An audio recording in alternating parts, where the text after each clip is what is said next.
اعوذ باللہ من الشیطان الرجیم بسم اللہ الرحمن الرحیم۔ السلام علیکم ناظرین، امید کرتا ہوں کہ آپ سب خیریت سے ہوں گے۔ آپ دیکھ رہے ہیں ڈیلی بات۔ ناظرین، اگر آپ نے ابھی تک ہمارا چینل سبسکرائب نہیں کیا تو ابھی ہمارا چینل سبسکرائب کریں اور ساتھ موجود بیل آئیکن کو کلک کریں تاکہ ہماری ساری ویڈیوز آپ تک پہنچتی رہیں۔ لاکھوں کروڑوں درود و سلام نبی کریم محمد مصطفیٰ احمد مجتبیٰ صلی اللہ علیہ وآلہ وسلم پر، جو وجہ تخلیق کائنات ہیں۔ دوستو، آج کی اس ویڈیو میں ہم جانیں گے کہ آخر قیامت کی وہ کون کون سی نشانیاں ہیں جو 2019 میں پوری ہو چکی ہیں۔ دوستو، قیامت کب آئے گی اس کا علم اللہ پاک کے سوا کسی کو بھی نہیں، البتہ قرآن مجید اور مختلف احادیث میں قیامت کی کئی نشانیاں ضرور بیان کی گئی ہیں۔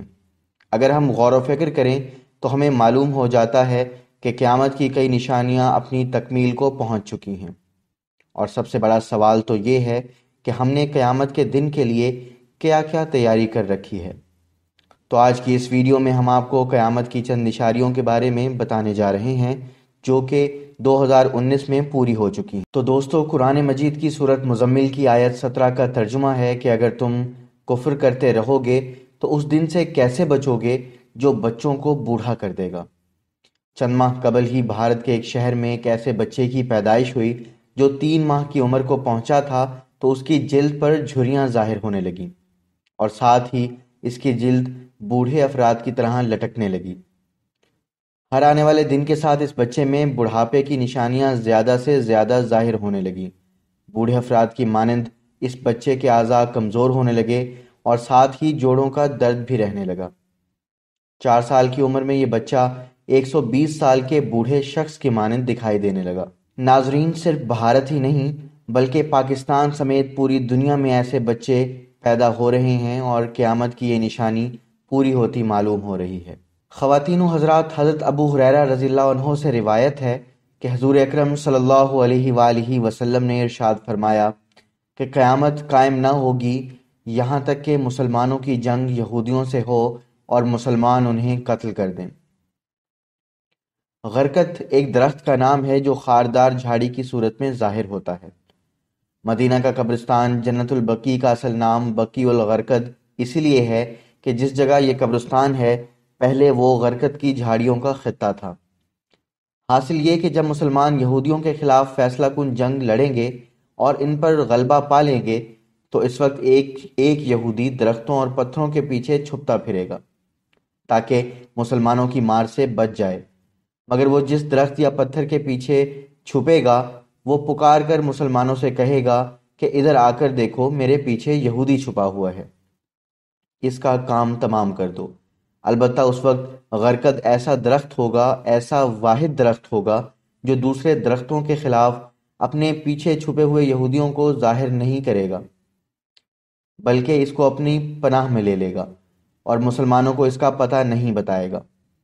رہی یہ بات کہ دوسرے درختوں کے خلاف غرقد کا رویہ ایسا کیوں ہوگا، تو ہو سکتا ہے کہ غرقد کو یہودیوں سے کوئی خاص نسبت اور تعلق ہو جس کے بارے میں اللہ رب العزت ہی بہتر جانتے ہوں۔ بعض حضرات نے لکھا ہے کہ اس حدیث میں یہودیوں کے عبرتناک حشر کی جو پیشن گوئی فرمائی ہے آخری زمانے میں دجال کے ظاہر ہونے کے بعد پوری ہوگی۔ ناظرین، غرقد کو انگریزی میں بوستروم اور یونانی میں لیسنیم کے نام سے جانا جاتا ہے۔ اس کی اونچائی 4 سے 6 فٹ تک ہو سکتی ہے۔ آج کل یہودیوں نے اس درخت کو لگانے کی مہم پوری دنیا میں شروع کر رکھی ہے۔ اس مہم میں ہر کوئی بڑھ چڑھ کر حصہ لے رہا ہے۔ ایک اندازے کے مطابق اب تک 3 کروڑ درختوں کی کاشت کی جا چکی ہے، جبکہ مزید درخت بھی لگائے جا رہے ہیں۔ یہودیوں نے اس درخت کو اپنا پاسبان شجر قرار دیا ہے اور اب یہ ان کا قومی درخت ہے۔ اللہ کے رسول صلی اللہ علیہ وآلہ وسلم نے قیامت کی نشانیاں بیان کرتے ہوئے فرمایا، اونٹوں اور بکریوں کے چرواہے جو برہنہ بدن اور ننگے پاؤں ہوں گے وہ ایک دوسرے سے مقابلہ کرتے ہوئے لمبی لمبی عمارتیں بنوائیں گے اور ان پر فخر کریں گے۔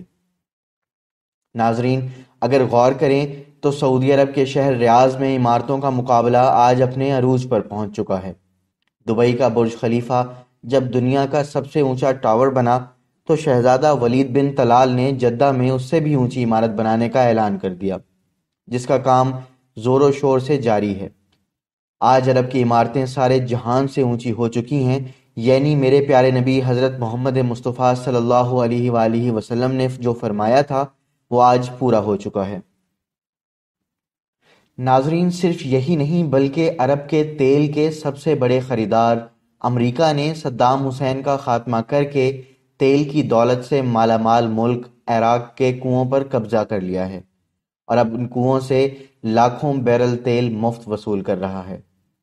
آج تیل کی گرتی مانگ نے تیل کی قیمتوں کو نچلی سطح پر پہنچا دیا ہے، جس کے باعث عرب ممالک کا سنہرا دور ختم ہونے کے قریب ہے۔ اب سوال یہ پیدا ہوتا ہے کہ اس زوال کے بعد کیا ہوگا؟ اللہ کے رسول صلی اللہ علیہ وآلہ وسلم کی ایک حدیث ہے کہ قیامت سے پہلے سرزمین عرب دوبارہ سرسبز ہو جائے گی۔ سعودی عرب اور امارات میں بارشیں شروع ہو چکی ہیں، مکہ اور جدہ میں سیلاب آ چکے ہیں۔ سرزمین عرب جسے جدید ٹیکنالوجی کی مدد سے سرسبز بنانے کی کوششیں کی جا رہی تھیں، اب قدرتی موسم کے باعث سرسبز ہوتی جا رہی ہیں۔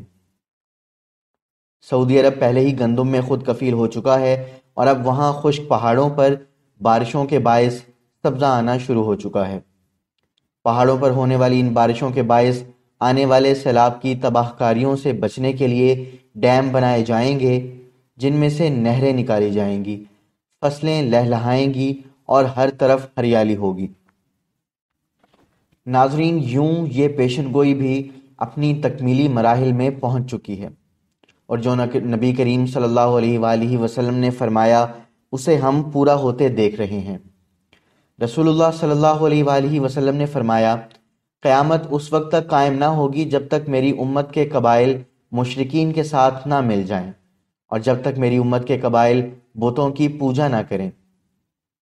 کچھ دن پہلے آپ نے سنا اور دیکھا ہوگا کہ دبئی کے ایک مندر میں تمام بڑے بڑے شیخوں نے بتوں کی پوجا کی۔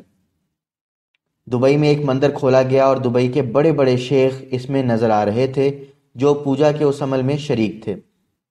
رسول اللہ صلی اللہ علیہ وآلہ وسلم نے فرمایا تھا کہ اگر شام میں سلامتی نہیں ہوگی تو کہیں بھی سلامتی نہیں ہوگی۔ قیامت کی نشانیوں میں سے یہ ایک اور نشانی ہے جو بہت حد تک پوری ہو چکی ہے۔ آپ صلی اللہ علیہ وآلہ وسلم نے فرمایا، یہ آخری معرکہ ہوگا۔ آپ دیکھ رہے ہیں کہ برما، شام، فلسطین، کشمیر، بھارت اور کون سی ایسی جگہ ہے جہاں مسلمانوں کا قتل عام نہیں ہو رہا۔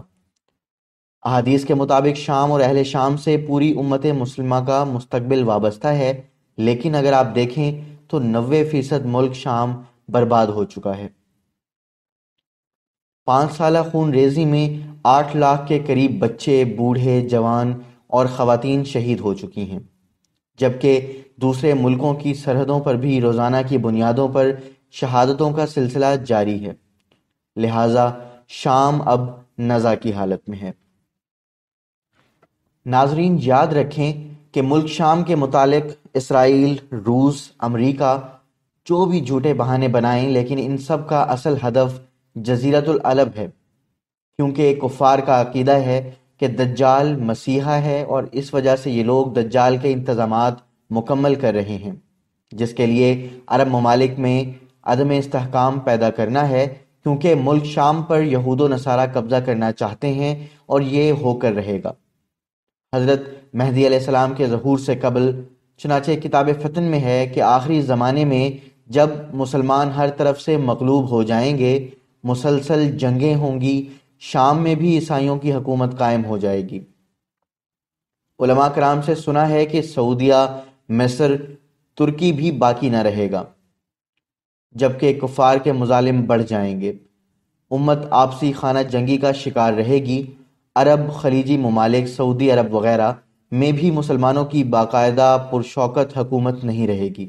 یہود و نصارہ اس حد تک بڑھ جائیں گے کہ مدینہ المنورہ سے 170 کلومیٹر تک ان کی حکومت ہوگی، یعنی یہود و نصارہ وہاں تک پہنچ جائیں گے اور اس جگہ تک ان کی حکومت قائم ہو جائے گی۔ بچے کچھ مسلمان مدینہ المنورہ پہنچ جائیں گے، اور اس وقت حضرت امام مہدی علیہ السلام مدینہ المنورہ میں ہوں گے۔ دوسری طرف دریائے تبریہ بھی تیزی سے خشک ہو رہا ہے، جو کہ مہدی علیہ السلام کے ظہور سے قبل خشک ہوگا۔ اس لیے جب مشرق وسطیٰ کے حالات کو، خصوصاً مسلمانوں اور ساری دنیا کے حالات کو دیکھتے ہیں تو صاف نظر آتا ہے کہ دنیا ہولناکیوں کی جانب بڑھ رہی ہے۔ فرانس میں حملوں کے بعد فرانس اور پوپ بھی عالمی جنگ کی بات کر چکے ہیں۔ سوال پیدا یہ ہوتا ہے کہ اس عالمی جنگ کا مرکز کون سا خطہ ہوگا؟ واضح نظر آ رہا ہے مشرق وسطیٰ ہی متوقع ہے۔ یہاں بھی ہند و پاک کی رنجشیں اور کشمکش کے بڑھتے حالات سے بھی لگتا ہے کہ غزوہ ہند کی طرف ہمارا رخ ہے، کیونکہ حضرت ابو ہریرہ رضی اللہ عنہ سے روایت ہے کہ رسول اللہ صلی اللہ علیہ وآلہ وسلم نے ارشاد فرمایا، میری قوم کا ایک لشکر وقت آخر کے نزدیک ہند پر چڑھائی کرے گا اور اللہ اس لشکر کو فتح نصیب کرے گا، یہاں تک کہ وہ ہند کے حکمرانوں کو بیڑیوں میں جکڑ کر لائیں گے اور اللہ اس لشکر کے تمام گناہ معاف فرما دے گا۔ پھر وہ لشکر واپس رخ کرے گا اور شام میں موجود عیسیٰ ابن مریم علیہ السلام کے ساتھ جا کر مل جائے گا۔ حضرت ابو ہریرہ نے فرمایا، اگر میں اس وقت تک زندہ رہا تو میں اپنا سب کچھ بیچ کر بھی اس لشکر کا حصہ بنوں گا، اور پھر جب اللہ ہمیں فتح نصیب کرے گا تو میں ابو ہریرہ جہنم کی آگ سے آزاد کہلاؤں گا۔ پھر جب میں شام میں پہنچوں گا تو عیسیٰ ابن مریم علیہ السلام کو تلاش کر کے انہیں بتاؤں گا کہ میں محمد مصطفیٰ صلی اللہ علیہ وآلہ وسلم کا ساتھی رہا ہوں۔ رسول پاک نے یہ سن کر ارشاد فرمایا، تبسم کیا اور ارشاد فرمایا، بہت مشکل، بہت مشکل۔ ایک اور حدیث ملاحظہ کیجئے کہ رسول اللہ صلی اللہ علیہ وآلہ وسلم نے فرمایا کہ قیامت کا ایک دن دنیا کے 1000 سال کے برابر ہوگا۔ اب 1.5 دن کا حساب لگایا جائے تو یہ 1500 سال بنتے ہیں۔ رسول اللہ صلی اللہ علیہ وآلہ وسلم جب معراج کی رات اللہ سبحانہ و تعالیٰ سے ہم کلام ہوئے تو اللہ تعالیٰ سے عرض کیا کہ میری امت کے پاس کتنا وقت ہے؟ اللہ تعالیٰ نے ارشاد فرمایا کہ 1 دن۔ حضور صلی اللہ علیہ وآلہ وسلم نے عرض کیا کہ اے مالک کچھ وقت بڑھا دیں، تو اللہ تعالیٰ نے فرمایا کہ آدھا دن اور دے دیتے ہیں۔ اب ایک اور حدیث ملاحظہ کیجئے کہ رسول اللہ صلی اللہ علیہ وآلہ وسلم نے فرمایا کہ قیامت کا ایک دن دنیا کے 1000 سال کے برابر ہوگا۔ اب 1.5 دن کا حساب لگایا جائے تو یہ 1500 سال بنتے ہیں، اور آج ہم تقریباً 1420 سال کے قریب پہنچ چکے ہیں۔ بعض احادیث میں مزید سال بھی درج ہیں، لیکن ایک مفتی کے مطابق آج سے 70 سال بعد قیامت کے آثار مکمل ہو جائیں گے۔ اب اس کا بہتر علم اللہ ہی کو ہے۔